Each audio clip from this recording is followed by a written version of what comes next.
नहीं, ये मेरा फैसला नहीं है, ये कांग्रेस पार्टी का सामूहिक फैसला है। तो हमने अपनी गारंटीज दी है, हमने अपनी बात कांग्रेस पार्टी के हमारे केंद्रीय नेतृत्व ने रखी है। उसमें साफ किया है कि जिस दिन हमारी सरकार बनेगी हम अग्निवीर योजना को बंद करेंगे और उसमें जितने भी हमारे एप्लीकेंट्स थे जिन्होंने इसमें अपनी वो दिए है एनरोलमेंट्स करवाई है, उनको पुराने सिस्टम से उनकी रिक्रूटमेंट्स करवाई जाएगी, क्योंकि ये 3 साल का जो नौकरी देने की बात करी है उसके बाद 21 साल में जो है वो रिटायरमेंट हो जाती है। ये बहुत दुर्भाग्यपूर्ण है। हिमाचल में भी कई ऐसे केसेस आए जिन अग्निवीर के युवाओं ने शहादत जो है देश के ऊपर देश की सुरक्षा के लिए प्राप्त करी, मगर जब हिमाचल में वो आए, उनका शव यहाँ पर आया तो उनके ऊपर जो है वो हमारा झंडा भी नहीं था, उनको जो है स्टेट ऑनर नहीं दिया गया। तो ये हमारे लिए एक बहुत ही राजनीतिक मसला नहीं है, ये शहादत से जुड़ा हुआ मसला है, हमारे वीर सपूतों से जुड़ा हुआ मसला है। और जो भी व्यक्ति भारतीय सेना में जाता है उनको पूरा मान सम्मान मिलना चाहिए। ये सोच कांग्रेस पार्टी की है और उसको हम आने वाले समय में पूरा करेंगे। आप पिछले कई दिनों से चुनाव प्रचार में हैं, उसके पहले भी सरकार के मंत्री के तौर पर यहाँ आते रहे, लोगों से जो समर्थन मिल रहा है तो उस पर क्या कहना चाहिए?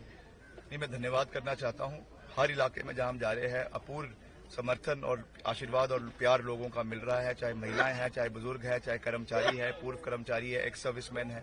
और हम सबकी आवाज को पूरी बुलंदी से पहले भी मैंने उठाया है और आने वाले समय में भी हम सबकी आवाज को उठाएंगे। और केंद्र में लोकसभा के अंदर जितने भी मसले इस क्षेत्र के लोगों के हैं उसको हम उठाने का पूरा प्रयास करेंगे। राज्य सरकार को भी करीब 15 महीने हो गए हैं, लगभग 1.5 साल होने आए हैं, लेकिन बीजेपी का कहना है कि जो गारंटियां दी गई थी, जो वायदे किए गए थे, वो ज्यादातर इलाकों में पूरे नहीं हुए, कुछ इलाकों में तो बिल्कुल भी पूरे नहीं हुए, कुछ गारंटियां तो ऐसी हैं और यही कारण बनेगा कि कांग्रेस को जनता नकारेगी। देखिए, हमने तो उसको चरणबद्ध तरीके से पूरा करना शुरू कर दिया है। अभी तो 15 महीने हुए हैं ना सरकार को, अभी 3.5 साल का कार्यकाल शेष है।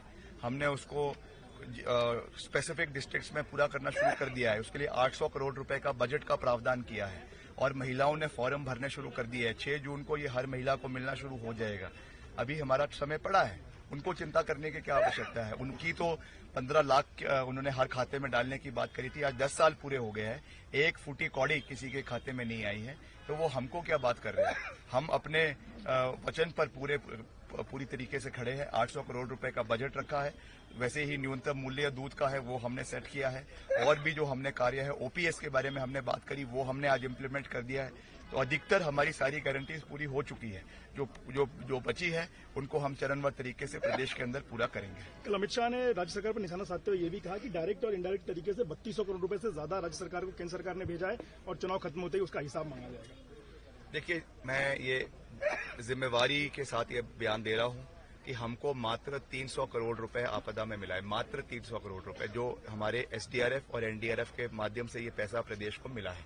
इसके अलावा एक भी नया पैसा वो हमको दिखा दे तो हम मान जाएंगे, क्योंकि ये पैसा कोई बोरियों में तो आता नहीं है।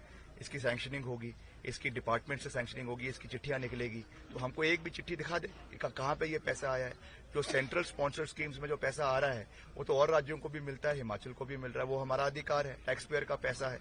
मगर आपदा के लिए 300 करोड़ रुपए से ज्यादा एक पैसा हिमाचल प्रदेश को नहीं मिला है। चुनाव प्रचार में काफी तलखी रही, मनोज की तरफ से काफी कुछ कहा गया आपके बारे में, आपके दौर भी निशाने साधे गए। चुनाव प्रचार में ये इस तरीके की बयानबाजी आपको लगता है कि पहले हिमाचल में नहीं होती थी, अब शुरू हो गई है, जो कि गैर जरूरी है? हमारी ओर से तो कोई बयानबाजी मोहतरमा के लिए नहीं हुई। मोहतरमा का हम मान सम्मान करते हैं, हमारी बड़ी बहन है, मगर उनकी ओर से जरूर उन्होंने जिस तरीके की बयानबाजी करी है, मगर उनके लिए नया नहीं है।